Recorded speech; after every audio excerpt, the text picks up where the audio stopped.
morning. All right. We are awake, aren't we, a little?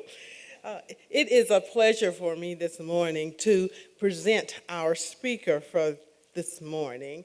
And I say present because, we use the word introduce, but most of you already know Sheila Boyington, and if you don't, just wait, you will. So it is really a pleasure for me to present her to you this morning. When I first went back to Chattanooga State in this position as interim president, one of the first persons, along with her husband, and she was in front of him, who came into my office to sit down and have a chat with me was Sheila Boyington. And since that time, I've had many occasions to actually be with her and to interact with her. She is a lady about town. So what have I learned about Sheila Boyington during this time that I have interacted with her? Well, I want to share some of the things that I have learned about her. Sheila is innovative and creative, but better than that, she executes. She turns ideas into actions, and she's not afraid to get everybody else involved.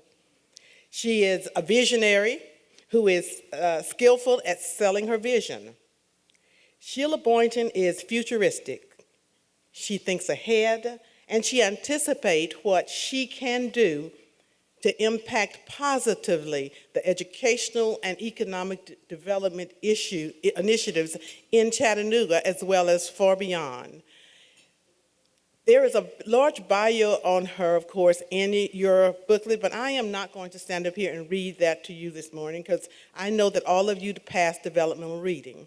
So I'm going to let you read that at your leisure. But I want to share with you some of the things that Sheila Boyington said about herself. She says, I am not going to talk extensively about the work I did as a real engineer, but a funny part is that I got my undergraduate degree in chemical engineering and chemical engineering at the University of Florida, and then moved to California with Dane, her mate, where he was going to do his PhD at Berkeley. She says, while there, I began my career as an environmental engineer with Black and Vitech, a very large national company. Then, while working as a contractor, I went back to do my master's at Berkeley in environmental engineering. I worked on writing up sewer plans for Army properties all across the country. She says, now let's fast forward to Chattanooga. I moved to Chattanooga, and when people began talking about the volunteer Army ammunition plant, it turned out that I had actually written the sewer plans for this property that is now the site of the VW plant. Sheila Boyington is a change agent. Working with her husband, Dane, they carry a very, very clear message. And the message that is very, very clear from what she sent to me is that this is a very small world, but it's the only thing in which she truly believes. I now present to you, and those who don't know, I will introduce to you Sheila Boyington, our speaker for the morning.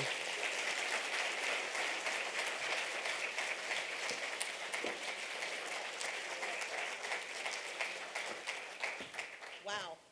Okay, so is my mic on? Usually I don't need a mic, but today I do. You got to see Fanny's shoes. They are so cool. I don't know. You got to stick your foot up in the air. I don't have cool shoes like that. My friend Amy would love your shoes. So thank you so much, Fanny. I wasn't really even sure you were talking about me. It's pretty overwhelming. This is kind of like going to your own funeral. You have everyone that you really care, minus a couple of people in the room. And you get to talk about yourself. I'm going to give my own eulogy, okay? So, but really, I just want to thank Sharon and this fantastic team that she has at the Small Business Association for giving me this tremendous honor and opportunity to share my story. And it's really, I'm going to say my sometimes, but it's our story. Anybody that knows me knows I have the most amazing partner in the world, and more about that later. But I think it's really a great experience, and I encourage all of you to just prepare one and give it to yourself in your own bedroom, because it really gives you a chance to see what you've done in your life everybody in this room has a story, no matter who you are. And I'm just grateful and thankful that all of you got up so early to come and hear mine. So today I'm going to talk a little bit about, Fanny mentioned it in her introduction, and she didn't even know I was going to do this, but talk about impact. It's one of those words that we hear a lot of, but I think it's really a great word to kind of anchor the message today, which is impact, and the impact that you have on people, but people have on you too. And so that's really going to kind of be the theme throughout my talk. And when Dana and I were really talking about, doing this presentation, we started talking about really what was the message and goal in our lives. And Fanny mentioned a little bit of it. And one of the kind of themes that we see throughout our life was, so far, and hopefully to continue for a few more years, was to really impact people's lives in their careers, and really give them a better future. And that's kind of what we really anchored our life on, pretty much in every aspect, as you're going to see today, not only in our personal career, but also in our personal life. Okay, it's working. So of course, anybody that knows me knows I'm very, very, very proud Indian, and I'm very proud of my culture. And you can see many of my friends, and I call them my Chattanooga family, are here today because I'm very, very proud of my culture and my heritage. But I wanted to start by really recognizing my grandparents, because a lot of what they did in their life is really who I am today. It's kind of interesting if you look at it. But my mother's family, her father was a principal and ran a school. He was big into education. His children were highly educated as well. And then, and that's them up on the left.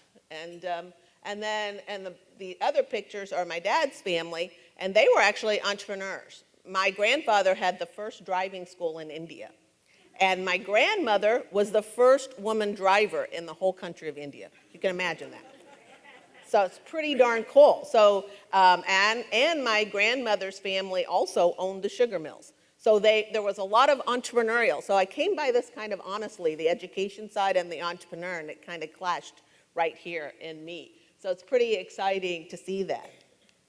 And then, of course, recognizing my parents, because obviously I wouldn't be here if it wasn't for them. We all know the biology of that part. But I really wouldn't be here if it wasn't for them in so many more ways. So my dad and my mom each immigrated to India. Many of you know this story, separately. My mother was one of the first Indian women to come to the United States in 1956 by herself. Now, this is very difficult for us to understand this, because I have to talk to my children every single day on the phone. But can you imagine putting your daughter on a ship, shipping them off to a country you have no idea, there's no TV, there's no way to communicate, she can't call you, you have no idea what's going to happen, you write letters, they take 10 days to 2 weeks to get to. That took courage.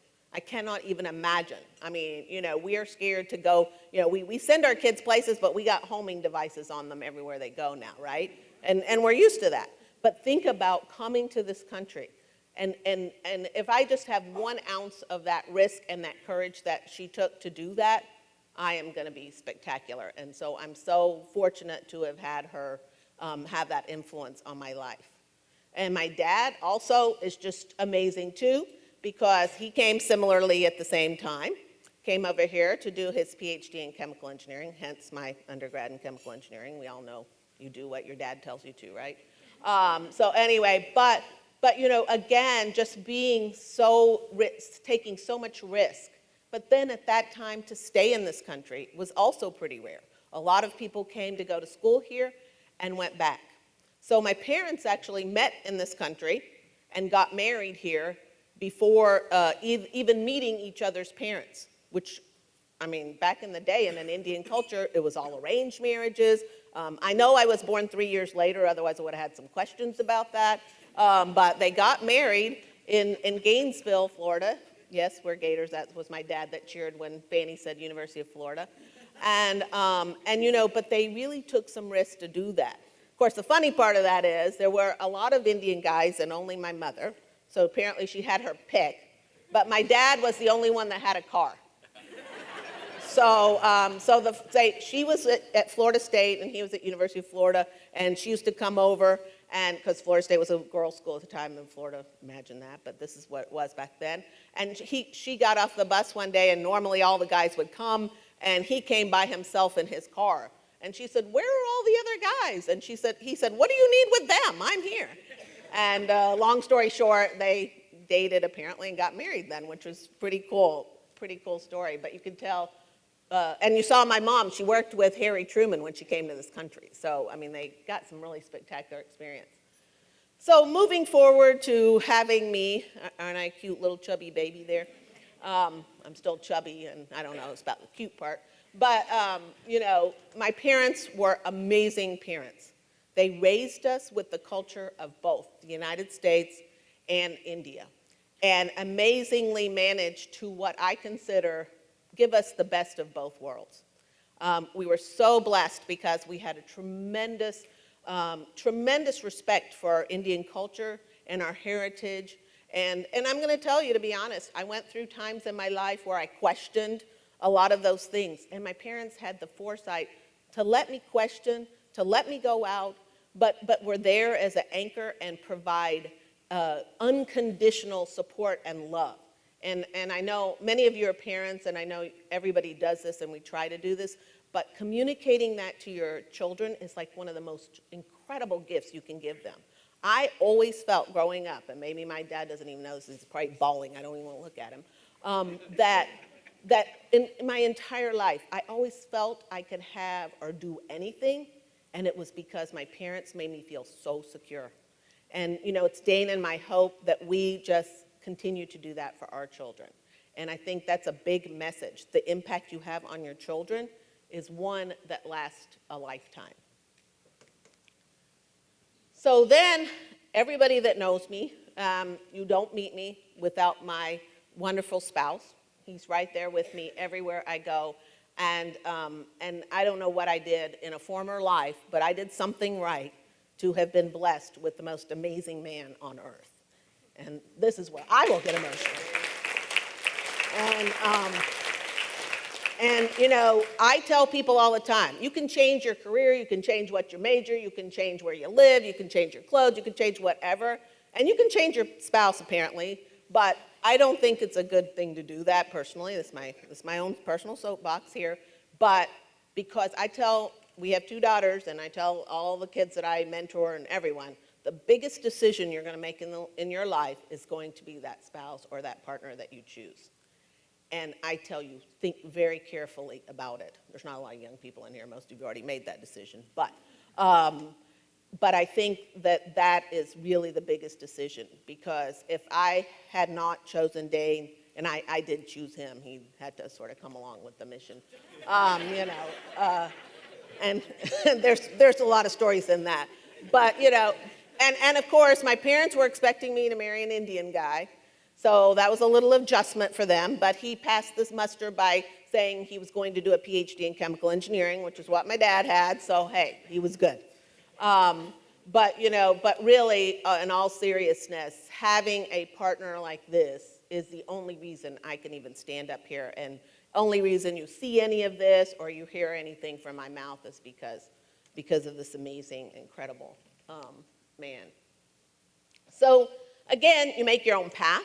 I think I've been very, very lucky because I have gotten to live in some of the best states in the United States. And I'll put Tennessee right up there with them because this is an incredible state. And you just heard what Mike was talking about and so many things happening. But, we made our path. I actually grew up in North Carolina. I don't have much of a Southern accent, but I did. And that growing up in a small town just gave us the feeling of community. And that's what I really, really love about Chattanooga. Even though we're getting larger, we still have that family and that community feeling. And that's so important, I think, in building who you are as a person. So I did want to talk just briefly about family because I think that that's also very important in terms of who you are. And again, I'm going to talk about the business. I forgot Dane gave me all these nice transitions, so I'm not doing any of them, Dane. But, that usually happens. Normally, he makes my presentation, and then I get up and give it, and I never even know what's on the slides. And I just talk. Today, I actually did this one myself with the help of my wonderful new employee, Kayla Brown.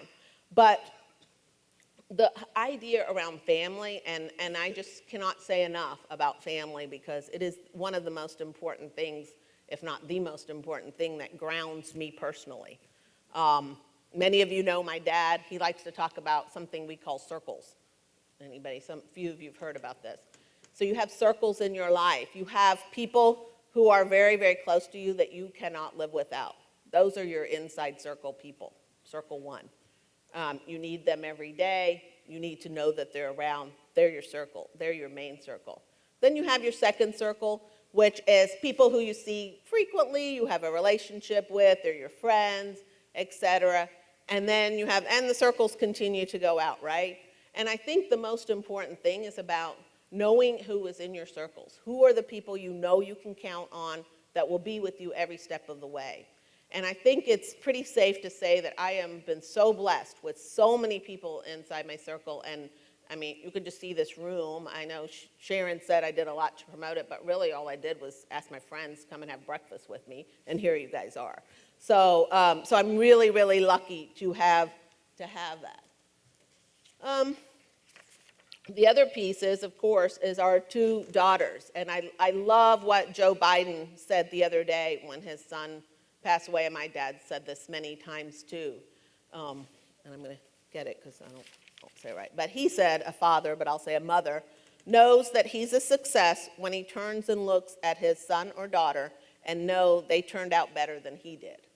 Well, I can tell you there I am right there. Those two little things are not little anymore, and I'm certainly missing them today, but they're off building their own lives and just doing incredible things. And we've been so blessed because I'm like kind of a little bit of a cliche, but it takes a village, and it does, because there are so many people in this room that had impact not only on me personally, but on our two daughters, from teachers to principals to aunts. We call them aunts and aunties and uncles, and so many people who have had an impact on these girls and now young women. And so, never discount what you do for people, because people remember it. We remember everything that people do for us. And so that, I think, is so important. So as you continue to live your life, having that impact and doing things for people is amazing. So now we'll get to the more of why they asked me to talk. It wasn't supposed to be a biography, but you had to know who I am, right? And now I'm going to talk a little bit about thinking media. So in 1996, we have our 20th anniversary next year of our company. My dad's encouragement, we set out to set a path for starting a company. My dad continued to encourage us, and he was the best angel and funder ever. We didn't even know what angel funders were back then, but he was an angel funder of thinking media and started us off. So it was a very deliberate search to find something to do. And so we really tried to figure out, what industry, what business would we get in? And we're not, we weren't the type of people that were going to manufacture something or have something like that. Dane and I were both very passionate about education, et cetera. And Dane read an article, I'll give him a little credit. He read an article on a plane that talked about computer-based instruction. It was brand new back then, and nobody had ever heard of it. And he came home, and we talked about it. And we thought, let's try this. And our first little project was creating a computer-based training CD, DVD, whatever, out of fixing a VCR recorder. And you could see Dane's hands, and we made it ourselves. And basically we got the chamber catalog that had all the businesses all over Chattanooga. This is exactly what I did.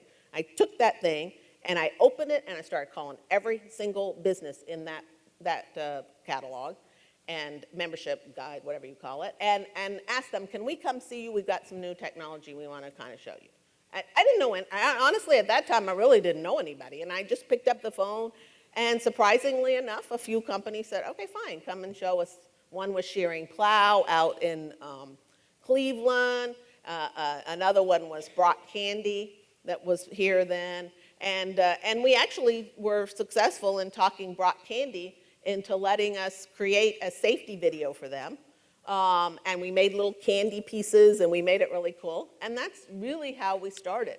But I will say, the main reason we got that contract was not because really they liked our technology. It was because their daughter was in school, the guy who was the head of it, their daughter was in school with our daughter at Big Ridge Elementary. And for those of you that know, I know there's like a ton of people of Big Ridge people in here that we are still friends with, but we always called it the Big Ridge Mafia. Because anytime we wanted any skill, anything for our company, we'd go and just talk at school and ask people who did what. Our first sound guy, I don't know if you remember Ed Bice, he used to be on the radio here. He was the first sound guy on our first curriculum. So, I mean, there were just so many connections, and again, I'm just about, you know, like, who do you know and all that type of thing. So it was pretty exciting as we started that. So there were 5 areas that I feel that, you know, we've had an impact in if we look across what we've done. And they include workforce, the Indian community, the community at large, and of course, entrepreneurship, mentoring, et cetera, and then now STEM. And so I'm going to talk just a little bit about each of these, just so you get an idea of what we did in this area. So how many in here know KeyTrain? Not everybody. Okay, hey. Well, KeyTrain is the training curriculum for one of ACT, everybody know ACT, College Testing Company? So their workforce assessment that they give across the country. They can predict very well how people are going to do in college, and they can also predict how people are going to do in the workforce. And so many years ago, Dana and I attended a talk at Cleveland State Community College. Sorry, it wasn't Chattanooga State, but it was at Cleveland, and heard about this work keys thing. And coming home, I still remember it was raining. I had this London fog raincoat, remember those? I was wearing it, and we got in the car, and I tell Dane, like, we should develop some curriculum for this work keys test. Dane's like, no, we're not gonna do anything like that. This is generally the way most of our products get developed. Is that I come up with some, you know, I'm like, we should solve world hunger, and he's like, no. So, you know, but this time he said, no. So I let it go for a couple of weeks. But luckily, you know, God always has that plan. We get a call from somebody at Cleveland State who had seen some other work that we'd been doing for DuPont, because we were selling individually some contracts to DuPont, to Brock Candy, to the city of Chattanooga, and developing one-offs. But again, we quickly learned if you sell your time, you're limited in how much you can do. You've got to be able to put something in a box and sell it. And of course, now that's the virtual cloud box, but you've got to be able to put something in the box. And that's kind of our message that we always give entrepreneurs. And of course, now it's taken a whole new look, but back then that was really a message. And so anyway, so we said, you know, we met with Cleveland State, and they said, we've seen some of the computer-based instruction you've done. It's been really good. We have this company that wanted to use this work keys test, but their people can't score high enough. How about you help us, we make a curriculum? And this is where, again, I just believe in that higher power was watching me, and somehow I had very little business sense. Remember, I was an engineer. And I said, well, you know, how about we like make this for you? And they were going to pay us to develop it. And I said, but how about we own it and we just license the product back to you? I mean, that, you know, it's one of those defining moments in your life. It probably changed my life completely, making that one decision right there. Because if I just sold that to them, I would never have done what we did.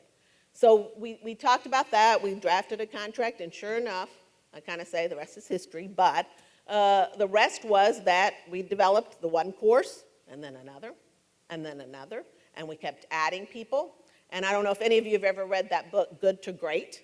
There's a great book about Good to Great, and it talks about getting the right people on the bus. You got to get the right people on your bus. When you're building a team or you're doing anything, get the right people on your bus. And I cannot tell you how successful we were in doing that, because and of course, the first person we hired after Dana and I were working together was my own personal best friend, Jill. Everybody's like, you work with your best friend and your husband? Are you crazy? And I said, you know what? I said, I spend most of my time working. Why wouldn't I want to be with the people that I care about the most? And, and I'm not going to say there aren't issues. Dane said last night I could tell everybody he's been a reasonably good employee. But, but, if you have an underlying trust and friendship, it can withstand this. And that is so important. So, we obviously had that. We've been married for 32 years. We've worked together for almost 20 now. And Jill has been my friend since before Priya was born, so 27 years now. So, I think that it's so important that you get those right people on the bus. And we did that with KeyTrain. Many of the people, well, I don't know who else here, but Tom is still working on it. And many of you know the story that it was acquired by ACT 4 years ago. So every entrepreneur's dream to have it acquired by them. So instead of just hearing from me on all these products, I invited a couple of people to speak each time, or one, on each of these things. So I'm going to let Mike Ricketts, who is at Chattanooga State, who's going to talk briefly about how KeyTrain has impacted students and people that he has met there. Thanks, Mike. Good, thank you, Sheila. And Sheila's correct. I mean, she called me up just nonchalantly and said, would you like to come have breakfast? And, oh, by the way, I need you to speak a couple of minutes about KeyTrain. I said, sure, not a problem. Here we are among all these people here. So it certainly is an honor and a privilege to be here, Sheila. And I thank you for all your support for education. As the Dean of the Tennessee College of Applied Technology, we prepare students for the workforce. And the Tennessee Board of Regents a few years ago made an offer to all the Tennessee Colleges of Applied Technology to pay for career readiness certificates for our students. And we started listening to the information about that and thought that would be something great to have for students to take and put in a portfolio, a certificate, a credential or something to go out and show an employer, not only have I furthered my education, but I've done something beyond that. So then we started thinking, okay, how can we prepare these students?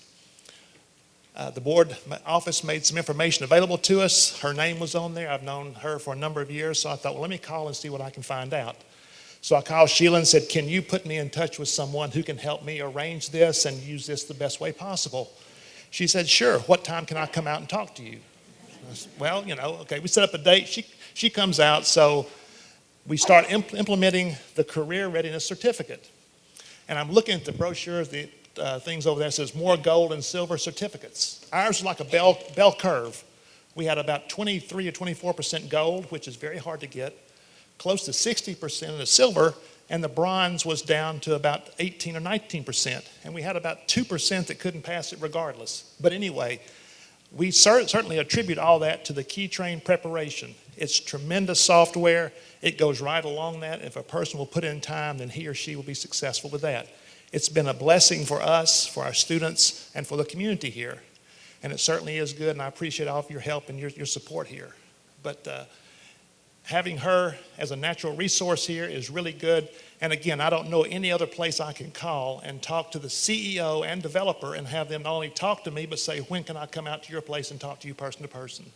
So that means a lot to us, and I certainly consider you a friend, and certainly thank you very, very much. Okay, thank you. So certainly, I'm going to talk a little bit more about our products as we weave through this. But of course, I think, again, as I mentioned earlier, one of the most important things in, I'm sorry, I forgot, I'm supposed to have that up when he was talking, but I'll know it next time. But anyway, these are some pictures of our staff and people getting KeyTrain. And actually, when we sold ACT KeyTrain, we had 28 state contracts. I remember getting our first statewide was the technical colleges in the state of South Carolina, and I was very, very excited. And we had about 7,000 organizations across the country that had it. And all of it came from right here in Chattanooga. Some people knew about it, but it was all centered here. And we built this sort of great team that really was able to fan out and reach across the country. And very, very exciting. So as we, okay, you said it might, oh, no, there it went. We're working on it.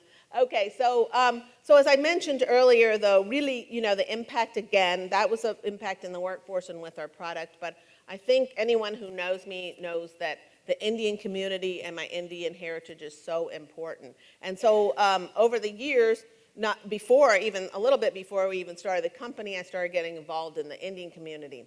And it's kind of a funny story because I was pregnant with Priya at the time, and there was an India Association in Chattanooga, and I thought, I would like to be the president of the India Association. Well, they'd never had a woman president because the Indian culture, we're not supposed to talk. So anyway, but anyway, and I said, I put my name, and I'm something. So I get a phone call from someone, and they say, really, it's not a good time for you to be president because you're pregnant.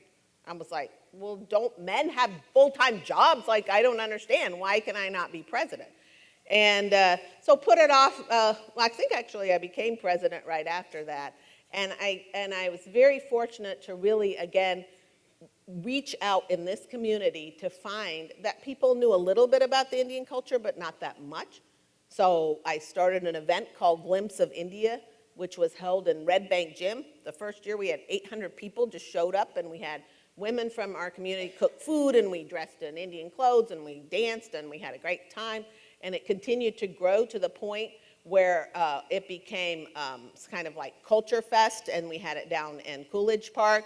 That continued to grow, and now it's that fantastic Culture Fest that goes on at the market, and my friend Gladys has taken, and combined with everything and done amazing work, but it's so much fun because to see what we started with this little germination of getting people in our community. Did you know that Indians are the second largest ethnic community in Hamilton County? Of course, behind Hispanics, but we're the second largest. So there are a lot of Indians in our community that really, quite frankly, didn't know each other. And so it was so important to pull them together and get them involved and continue to be that resource to help them with whatever it might be. So, and of course, that's part of what we did. So to talk a little bit about what I've done in the Indian community, I invited my friend, Dr. Anuj Chandra, who's going to talk a little bit about that. Good morning, and thank you all for being here. And for those of you who don't know Sheila or know her only through business, she's alluded and she's mentioned. But the truth is that she's amongst the people that I know who's so comfortable under her own skin, and that's something which really makes her unique. She is comfortable with being Indian, she's comfortable with being American, seamlessly moves through these cultures, takes the best from each culture, and that's and brings it to her personal life, to her professional life. Personally, I've seen her, I've always been amazed as to how busy she is, yet she'll take out time when people are in duress, so there's a community member who's ill, whom she may not even know that well, and if you call her, she will go out on a limb to help them. And that's been truly amazing because lots of times, I say, well, geez, I really need to do such and such for this person, but you just can't fit it in your day. So, personally for us, she was the one who's grown up over here. So when we had questions about, our daughter who's now going to be starting college, and all through, we just pick up the phone. She'd say, okay, let's meet, or, something on the phone. And that was just absolutely priceless because it was coming from, this, her own personal experience, and we knew it was just good, solid advice. So the other thing about her, about Sheila is, yes, she's a strong businesswoman and, gets things done. But, she has this kind heart, which is, once you get to know her, you realize that, she'll do anything to help somebody, in need. What else? I mean, I could go on endlessly, and Sheila told me, because she knows I can wax eloquent, that it has to be within, 2 minutes. So, yeah, I had to put a timer on Anuj. That's right. And the biggest thing is, and this word came up, and that's what, that, she makes a difference, wants to make a difference in the community that she lives in the town that she lives in, and the people around her. And it's this positive energy that she brings. And, look at the number of people over here. She's touched almost everybody's life in some way or the other. So, back to Sheila, she's truly amazing and just a huge asset to this community, to this town. And, just to the go-to person. If there is an issue, people call me, and I said, I don't know what to do about this, but I know somebody who can help. So, and I'll pick up the phone or I'll, call Sheila and do a three-way call. And we always come up with solutions, and it could be something really small, or it could be something like that we were working on trying to get cricket grounds for the cricket club of Chattanooga. And, how do we do that? How do we, engage the city in seeing that this is really important? So, but thank you so much. Thank you, Sheila, and thank you, Dane. And by the way, Anuj just lightly said his daughter's going to college. She's going to Harvard because she just graduated as valedictorian of GPS. So I might have mentored her a little bit, but I think there was some mentoring going backwards too. So anyway, and then of course, talking about the Indian community, which is really a great support system, because I think Anuj and I were talking about that. A lot of people have their churches and that sort of network. We have that Indian community that provides that tremendous resource for us. But the community at large is also another place that Dane and I have tried to be impactful, because we believe that as we make our community better, it's better for our personal lives, our business, et cetera. And so, we have been fortunate enough to have been involved in so many of these great organizations, including like Women's Leadership. I think when Marge and Ann started that many years ago, it was just such a great place. And I was one of the first women that I think back then felt like you were sort of invited, not anymore. But Marge and I had coffee, and I kind of had some ideas around, well, we could do this, et cetera. And the next thing I know, she's like, how about being membership chair? We don't have one.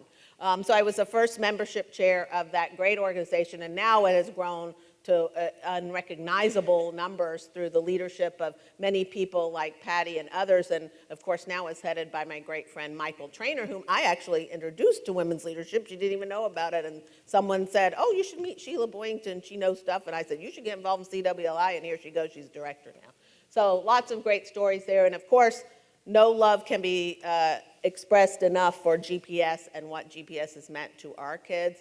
It's an amazing place to send our children, our daughters, and they were able to thrive. So if you think about impact, they've had a tremendous impact on her. But one of our most favorite organizations, and many of you may not know, I started the first recycling program in Chattanooga.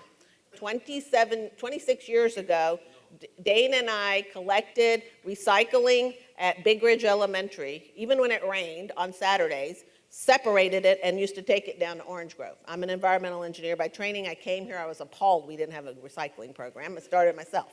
And it was so well taken that DuPont ended up liking it so much they put bins out in their parking lot. And lo and behold, the city took it over, and now we have this great recycling program. So you're welcome.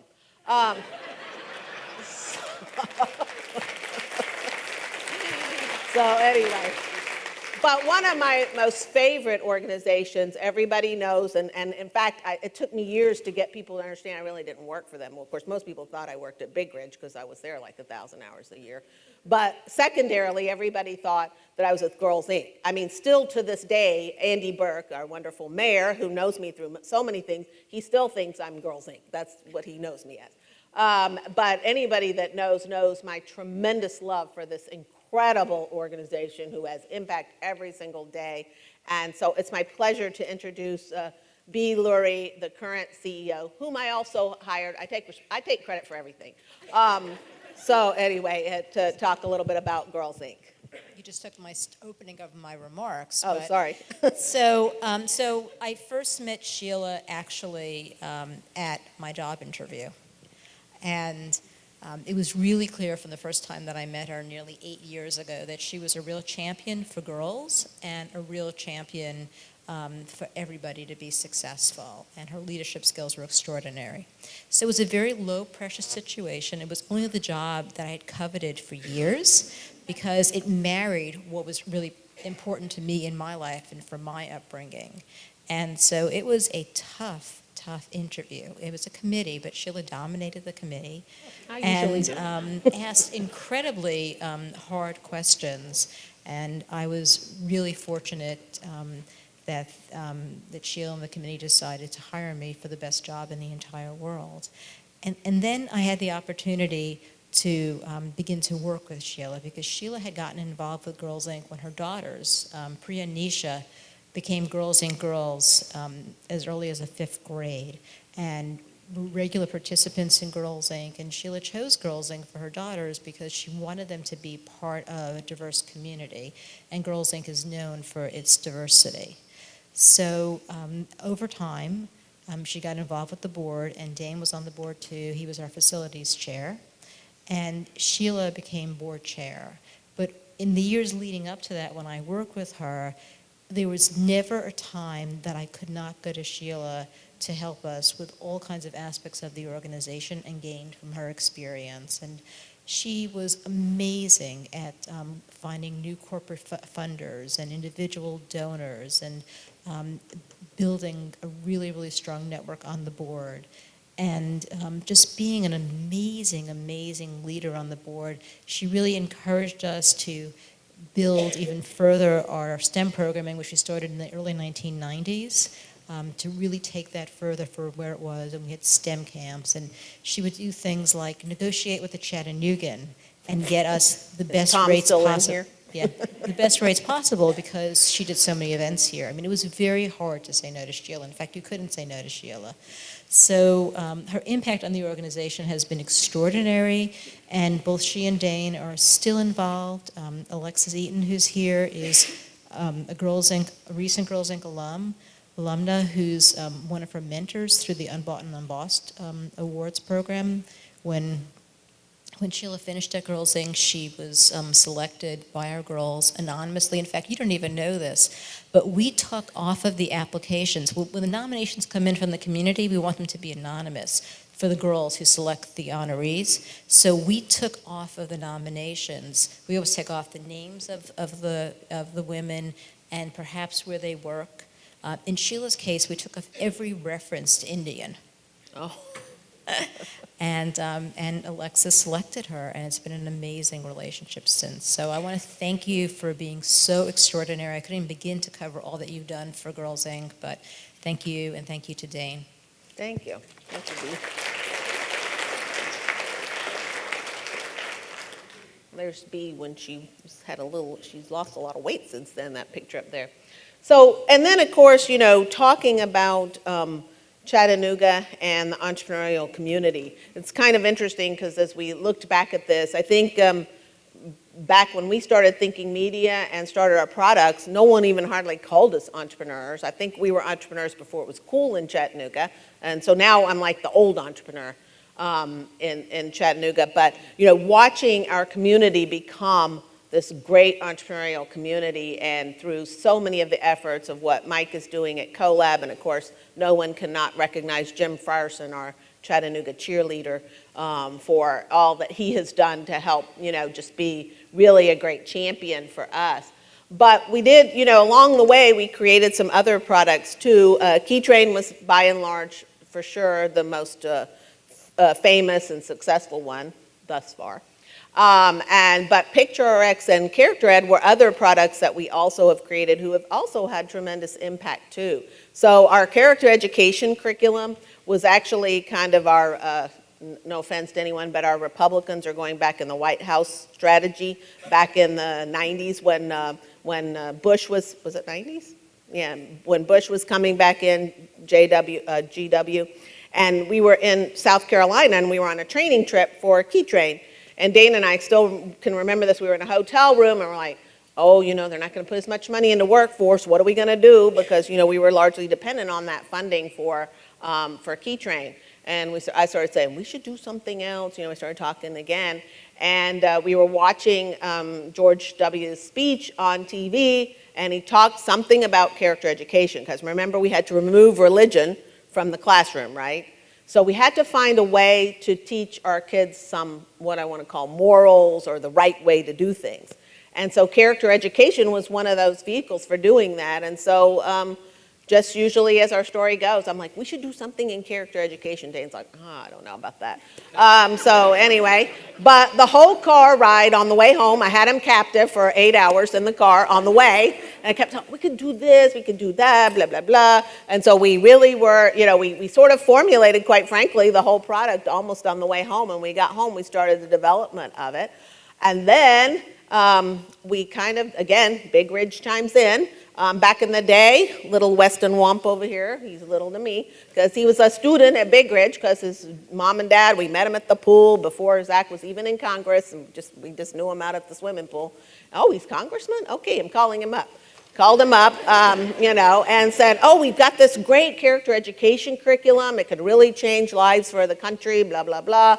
Long story short, he was able to get us $1 million appropriation funding to put it in schools all across the country. And we were so fortunate because we got our friend, again, hire your friends, Curtis, she was Curtis Patterson, now she's Curtis Campbell back then, and she came and ran that project for us. And it really had, again, impact on students. And so it was very, very exciting. Similarly, again, I am a serial entrepreneur. I probably would have had 10 products if it hadn't been for Dane. He has to rein me in every now and then.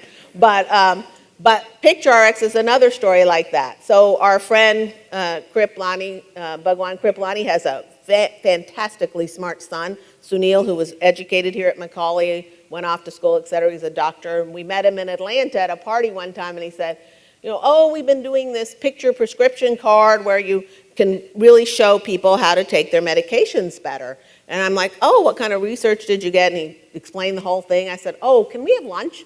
And so we had lunch with him, talked to him, and he was like, I said, well, what is Emory? He was part of Emory University. I said, what's Emory going to do with this? He said, well, we're a research institution. We don't commercialize products.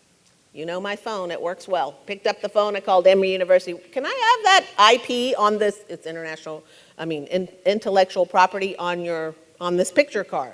They said, you want what? I said, yeah, I want that. And so long story short, I was able to negotiate and buy that intellectual property for this picture prescription card. Now, Dane and I quickly learned that we are literacy people, education people, which we felt this was in health literacy, but we cannot work in the medical industry. You doctors, I know it's so complicated and there's too many regulations, and it was like just not our passion. And plus we had a thriving business over here with KeyTrain.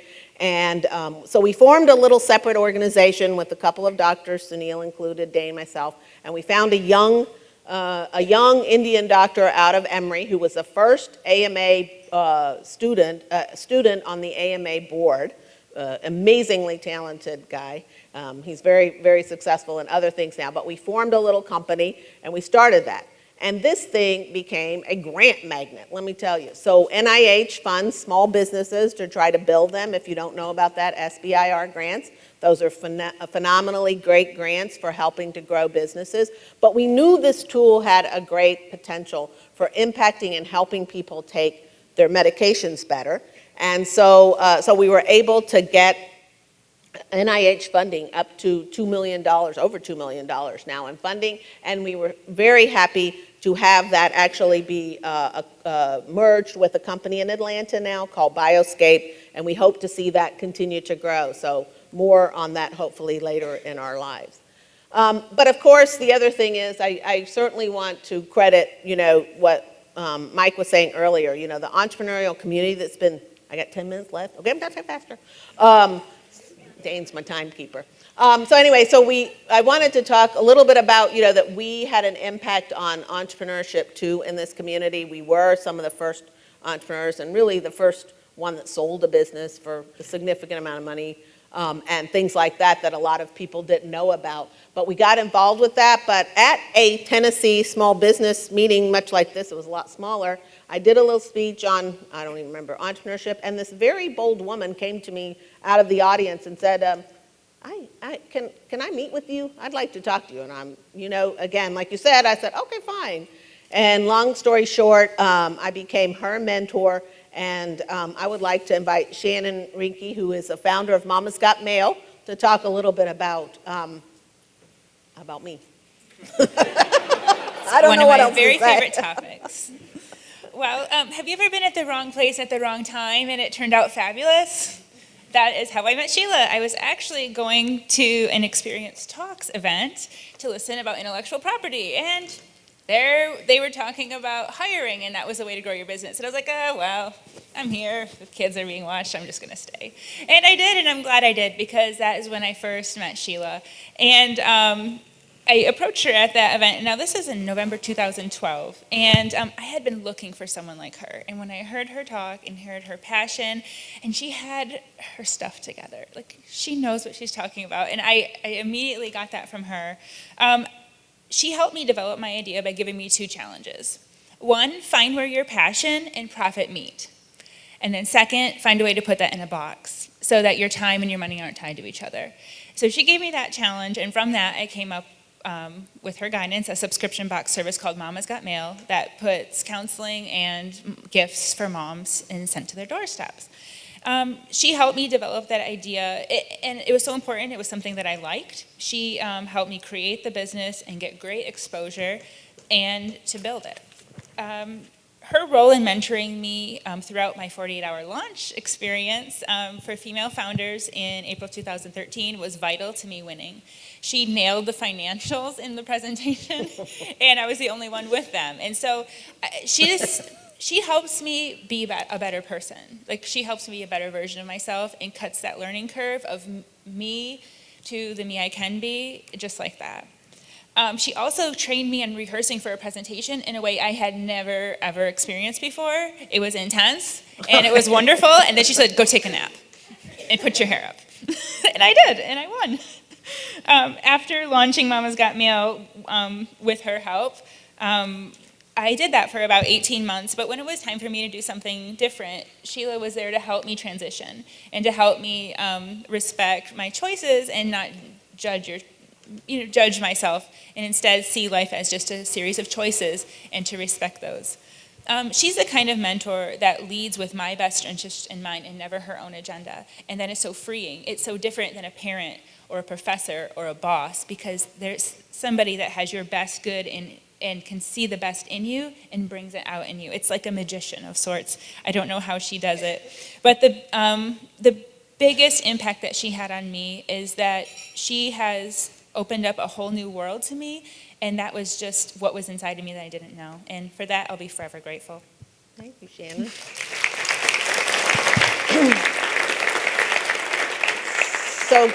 So great to hear these things. I actually didn't know any of these, so thank you for sharing that. It's nice to know that. And I will say, Shannon equally was great for me, because it's nice when people ask you for things, because it helps you to distill your message down to what's important. So I think that's really important. And Bea mentioned earlier, I have another great mentee, Alexis Eaton, who just graduated from high school, whom actually, I knew Alexis a little bit when she was in Girls Inc. when she was littler, but when Unbought and Unbossed came along, she honored me. I was very, very honored by her words. But now I am equally proud of her, because she just received a full scholarship to Wofford College in South Carolina as a graduate of CSAM.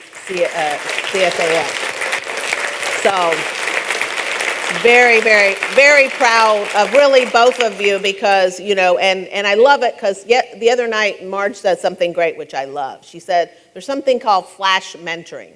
I think I'm a really flash mentor. It's like a mentor that you can call up and just when you need something. And these are long-term mentees that I've had, and I think I've flash mentored a lot of the people that are in this room, maybe some that will admit it, some that won't. But I really have, because, I think it's so important to just be a resource for people if you can be.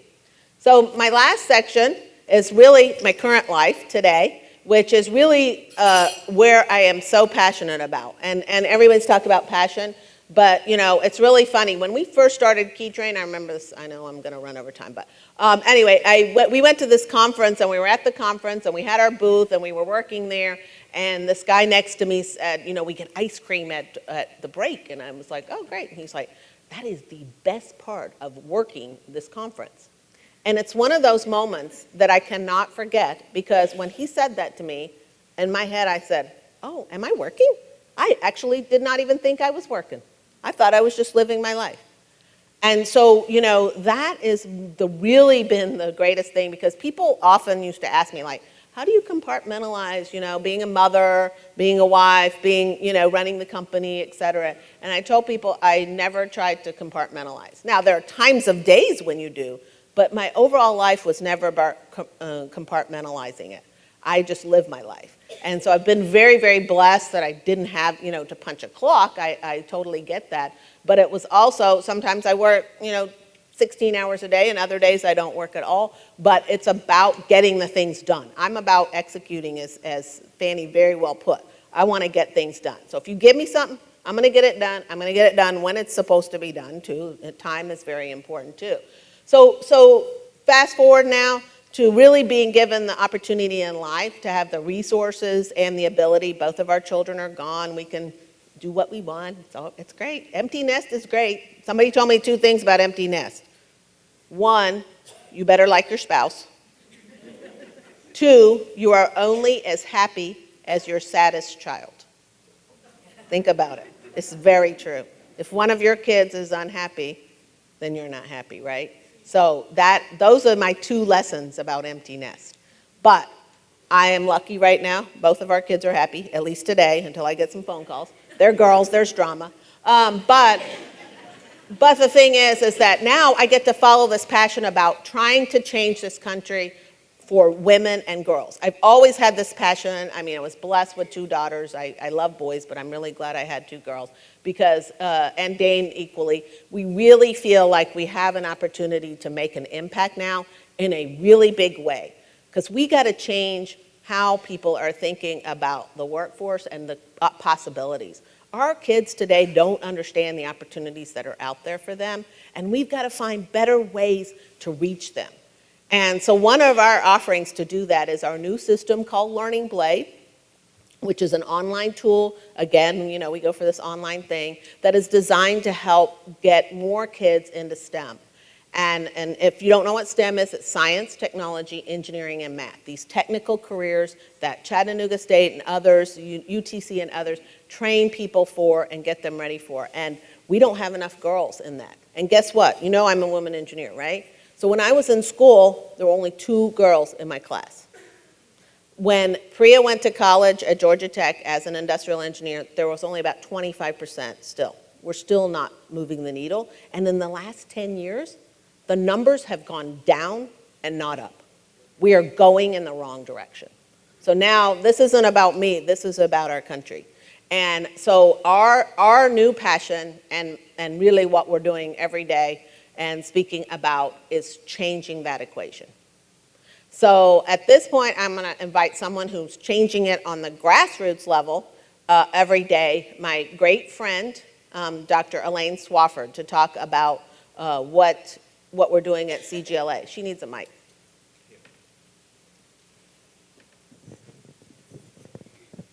Good morning. You've heard maybe run to the fire, and I think that fits my friend Sheila. When there's something that's needed to be done, instead of running the opposite direction, she runs right to it. And so you heard her say that it's about changing the world. And so when I was thinking about a couple of comments, first of all, about Sheila, I thought about passion, and I've heard her say that this morning, but it causes you to be able to influence others to believe in your vision and to do things that maybe you wouldn't do. She's caused me, as a matter of fact, when I finish these comments, to be here until she called up on me so that I can run with my hair on fire to finish my teacher training. So she's convinced me to be here. But passion, so when I think of Sheila, I think of someone who is really profoundly bent on impacting girls in STEM. And when I'm in her presence, she really means that, and it's part of who she is. And so she believes in it so much that she and Dane here, whom I love Dane as well as Sheila, but they're great partners, but they've co-founded Learning Blade. And I'm part of her advisory, but I was her guinea pig when she first started this program, and she brought it into my school, and I didn't know what it was or what it was going to do. I do know that when she came to Chattanooga State in 1996 with the key train, I was one of the first persons I saw, and it was when they had those big clunky computers, but they were ramping up that program, and I thought if that worked, I'll be Sheila's guinea pig. And so at CGLA, for those of you who don't know, some of the scores in the building have gone up exponentially, and that's not necessarily because of me, but it's because of products like Learning Blade. And so it's where you bring, as you can see or you can't see on the sign here, but we're always talking about Common Core and aligning standards. And what this brings to my building is that girls who are not exposed can go out in their curriculum, and it brings things home to them. And so what has happened, in particularly my 7th and 8th grade science scores, and I credit a lot of it to Learning Blade. I have girls, and it makes them want to engage. I have girls who in the building, and I didn't want to get this wrong, out of 294 kids, we have completed over 6,330 lessons in Learning Blade, which equates to about 92,900 minutes according to Dane. And so I think it really made a profound difference in my science scores in my building. And again, so it's one of the best guinea pigs that I've ever been for Sheila here. And so I think Learning Blade is really a byproduct, in my mind, of Sheila being really resilient and thinking that girls and women need and should take their place in the world of STEM. And so what did she do? You've heard Sheila say, if it needs to be done, then Sheila's going to do it. If she has to walk through the fire to get it done, she's going to make sure that happens. And so I think that she's provided that tool. And I heard the word impact, and I will end here. I heard the word impact. And impact to me is if in her absence you feel the loss, she's had an impact. And I think that's what I will leave I hope with you no one today feels that anytime about soon, Sheila. but okay. I don't either. But if in fact you look back and you feel it, you will know that Sheila Boyington is having and has had an impact not only in STEM but all the other things. So I thank you for letting me be the Learning Blade guinea pig. Thank you. Thank you. Well, and everybody knows Elaine has done an amazing job. She sort of says it's not because of me, but a lot of it is because of her, what she has done at that school, and having Learning Blade being part of it. And it's really my great pleasure to announce to you, you're the first people to hear this. We'll do a press release on it. But Learning Blade is really starting to grow. As many of you know, we just launched it about a year and a half ago. We're in 20 states. And we are going to be in all of DC public schools this fall, and a couple of really exciting things to announce in a month or so on Learning Blade. But one of our real big announcements is we have just named a new vice president, Josh Schneiderman. He is a former Department of Energy Einstein Fellow. Go look these things up. They're like one of the top 10 things in the country.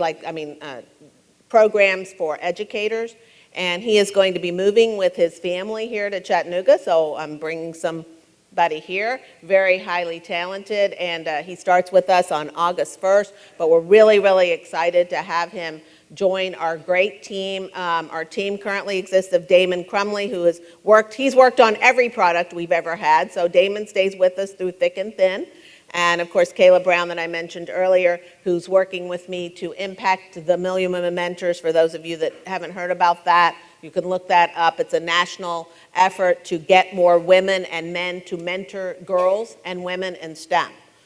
Because again, we need to impact them in a way. I need a whole nother hour for that talk. But the thing is that we're really trying to move the needle on that, and we're very excited to be able to grow Learning Blade right here in our favorite city on earth. Am I okay on time? Okay. So my last slide, is just to give you a little history, which, I think I already mentioned most of these things. These are our 4 products, and, we have just been really, really blessed to have been here. So my very last thing is to talk about, everybody talked about this already, is about impact, but impact has to be matched with passion. There's a great piece that came out this week. I don't know if anybody saw it. It's something, does it pay to be a jerk or something? Did anybody see this? It was on CNN, Did anybody see, you didn't see it? Anyway, it was in the Atlantic magazine. Go look it up. And it talked about, like who gets ahead at work? Is it people that are jerks or people that are nice? Should you bake cookies every day or should you be a jerk every day? I mean, there wasn't a really clear-cut answer, and I read it and I thought, oh, are they talking about me? But really what you learn is that people really will gravitate toward people who they feel can help them and know what they're doing. And so, there are many times when I'm afraid and I don't know what I'm doing, but a lot of times I don't let that show because I'm not afraid to take some chances, and I encourage people to do that. And I think if you're following your heart and your passion, a lot of it will fall into place. People know that. People know when you're speaking from your heart versus when you're speaking because you think it's what they want to hear. And there have been lots of times when I've said things to many of you in this room and other people as well that it wasn't necessarily what you wanted to hear. But I think you knew that I was saying it from my heart because I loved and cared for you. And that is something that I think is extremely, extremely powerful. So my very last thing to say, and I have something for you on the table that we put, is that thank you. I want to thank every single person in this room who has had an impact on me, because you have. And everybody knows I love jewelry, right? I always tell people I don't care about clothes, but give me diamonds. And Dane and I have that deal. People know me at work. I didn't care about my salary because I knew I was going to eat, but I had a deal every year. If I reached a certain goal, he had to buy me one big hunker piece of jewelry. So, hey, I'm doing pretty good. So anyway, but on your table, I put little jewel hearts to let you know that I love you and I'm here for you and I will help you with anything I possibly can, and a kiss from me as well. And I just really want to thank Sharon again, and of course recognize Dane. I'm so thankful that my dad was here to get to share in this day, and thank you again.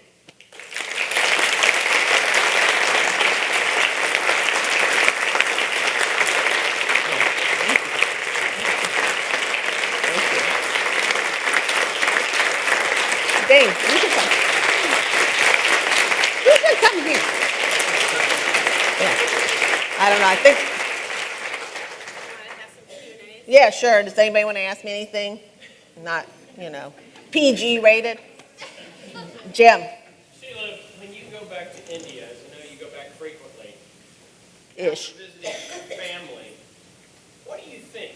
What's your impression you come away with the India of today and the India that could be, and what region in India was the family from? Yeah, so my family was from several parts of India, but primarily Mumbai or Bombay. And, one of the things that's really interesting, so this is kind of a story about that, is that, in this country, and many of my friends that are here today, they remember India the way it was when they left. So they think that India is still the same, and then they a lot of times are expecting their kids to behave the way that they did in India. Then I would go back to India, and the funniest thing is I was almost more Indian than my cousins that lived in India, because my parents raised us much more Indian, held on to it much more than my cousins that were in India. They were much more cosmopolitan, and my hair's short now, but I had long hair till I was 40, and their hair was short. They were already dressing Western. So I think that India is changing. Certainly there are so many great things about India. There's no question about it. And I think it's improving, but we see transportation, so many of those things, technology, of course. We were really moved by when we went in the southern part of India, every third little sign on the street was learn C++ and all that, so we know the technology effect on India. I don't know if that answered your question, but it sounded like something good to say. That's usually how I answer questions. I say what I want anyway. Any other questions? Yes, B. What's your advice to college graduates? So again, my overarching advice is follow your passion. Don't get into careers. I love, yesterday Dane and I met with Mitch Patel. I think he did this talk before. He wasn't able to come this morning, but he said, don't be a fish in a tree or a squirrel in the sea. That's he's gonna trademark that, by the way. But anyway, is really learn what you're good at. It's interesting because he was talking about that, and we're cleaning out our office because we're moving back into the office soon. And I was reading some of my old articles. Apparently, people have been bored in Chattanooga and they've written about me. And one of the things said, it talked about how I always tried to have people, my philosophy was when people started our company, is find what they were good at and let them do that. Don't try to, push square pegs into round holes, because it never works. It might work temporarily. So my advice is really find what you want to do and go do it. Don't be into, just because you got this XYZ degree means you have to do this. Now, there has to be some balance between, what you want to do in terms of your career. But I think, and Priya, my own daughter, is a great example of that to me. That child will scrub toilets if it meant that she was going to get to where she wanted to go. And I was always amazed. She worked for Bain Management, which, if anybody knows, it's like a horrific job, 90 hours a week, et cetera. And, she cried many, many nights, but she did it because it was taking her to where she wanted to go. And, Dane and I frequently felt like we should just grab her and take her away from that job, but she would not quit. And, now she's at Wharton doing her MBA. She's very happy, but she needed that experience to get there, and she did what she needed to do. So you have to know, are you the type that's going to do something because you know it's going to take you where you want to go? So that's important there. Or do you need to be happy every day of your life, or can you stand some, strife to get where you want to go? Yes, Ranjit. We know you for the last 30 years, and it's astonishing that you have done so much we never knew until today. Oh. And the last one part is you are missing that you said you are here from biology class. Can you explain that? Yeah, sure. Later. Ask your mother. No, but I mean, it's kind of neat. This is a great experience to get to share both sides of your worlds. A lot of you in here do know me personally, and then a lot of you know me professionally. So these are my two worlds colliding. So thanks again for that opportunity. Sue. Building on what Bea asked, I was thinking about millennials and your advice to employers as they are hiring millennials and how best to motivate and challenge and work with them. Yeah, so I think that is a challenge because we're used to that 8 to 5 punch the clock, and that's even hard for me, to be honest. But I think, I'm a results person. Results, it's not up there now, but it was earlier. Results is on my poster over there. I'm about getting the results. So I think if we as employers can start to move away from, we want them, their seat in the chair, their bottoms in a chair certain hours a day, and we just want to see the results. I think, and that's kind of interesting because education's moving in that direction too. If any of you have heard of competency-based education, we're getting away from, you got to be in class 10 hours a day and this is the credit you get. No, you got to know X, Y, Z, and we don't care how you learn it, right? Because our whole world has changed in terms of how we're reaching people and technology-wise. And I mean, to be honest, with that little phone in there, we have more computing power than people had, 20 years ago on their desk. So we can be a very mobile society and still get things done. Now, I might say that, but I feel differently when I'm in my own office. I'm like, I want my people there. But I think it's important for us as employers to figure out, how do we blend our expectations of the time with the expectations of the results. And I think that's going to be our challenge. And certainly as the millennials become the bosses, they'll adapt that way. But I think it is a challenge. We're going to have to wrap it up. Okay, we're going to have to wrap it up, Sharon said. But thank you again so much. Thank you so much. Okay, thanks for Fabulous having me. job. Thank you.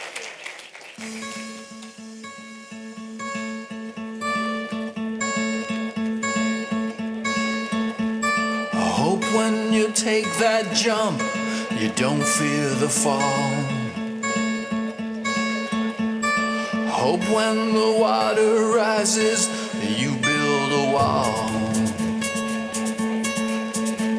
I hope when the crowd screams out, they're screaming your name. I hope if everybody runs, you choose to stay.